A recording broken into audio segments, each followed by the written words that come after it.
एक बार की बात है। एक गांव में एक लड़का रहता था। वो लड़का पढ़ाई में बहुत होशियार था, लेकिन उसकी पढ़ाई नहीं हो पाती थी क्योंकि वो लड़का अपना घर भी चलाया करता था। वो रोज अपने खेत में जाता, दिन भर वहां काम करता और शाम को घर वापस आकर वो थोड़ी बहुत पढ़ाई कर लिया करता था। अब जब वो लड़का 12वीं क्लास में गया तो सभी गांव वालों को ये लग रहा था कि हमारे गांव से यही लड़का 12वीं में फर्स्ट आएगा, क्योंकि गांव वालों को भी पता था कि वो लड़का पढ़ाई में बहुत होशियार है। तो 12वीं का एग्जाम आया, लड़के ने एग्जाम दिया और जब 12वीं का रिजल्ट आया तो वो लड़का किसी कारण से एक सब्जेक्ट में फेल हो गया। जब गांव वालों को ये बात पता चली तो सारे गांव वाले उस लड़के को ताने देने लगे और उसका मजाक उड़ाने लगे।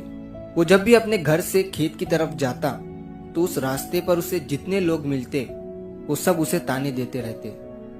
अब वो लड़का लोगों के ताने सुनकर बहुत परेशान हो जाता है और ये बात वो अपने उस्ताद को बताता है कि उस्ताद जी, मैं जब भी अपने घर से खेत की तरफ जाता हूँ तो उस रास्ते पर जितने लोग मुझे मिलते हैं सब मेरा मजाक उड़ाते हैं। तो उसके उस्ताद ने उसे कहा कि तू ना एक काम कर, एक बड़ा सा लोटा ले और उस लोटे को पूरा ऊपर तक दूध से भर दे और जब तू उस रास्ते से गुजरे तो तू उस लोटे से दूध का एक बूंद भी नीचे गिरने मत देना। लड़के ने एक दिन वैसा ही किया।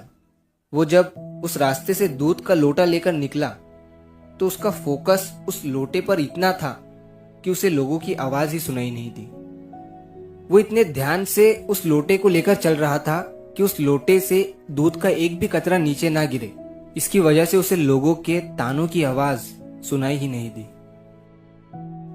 तो इस कहानी से हमें ये सीख मिलती है कि अपने काम में इतना ढल जाओ, इतना फोकस अपने काम पर लगा दो कि बाकी की चीजों का आप पर कोई असर ही ना हो। लोगों की आवाजें, लोगों के ताने आपको सुनाई ही ना दे। जैसे कैमरा होता है जो सिर्फ अपने सब्जेक्ट पर फोकस करता है, बाकी सारी चीजों को वो ब्लर कर देता है। तो बस आपको भी उसी तरह अपने काम पर, अपने टारगेट पर फोकस करना है, बाकी चीजें तो अपने आप ही ब्लर हो जाएंगी। तो अगर आप इस कहानी को और भी लोगों तक पहुंचाना चाहते हो तो इस वीडियो को लाइक करिए ताकि YouTube इस वीडियो को और भी लोगों तक पहुंचाए। और अगर कहानी अच्छी लगी हो तो हमारे चैनल को सब्सक्राइब जरूर करिए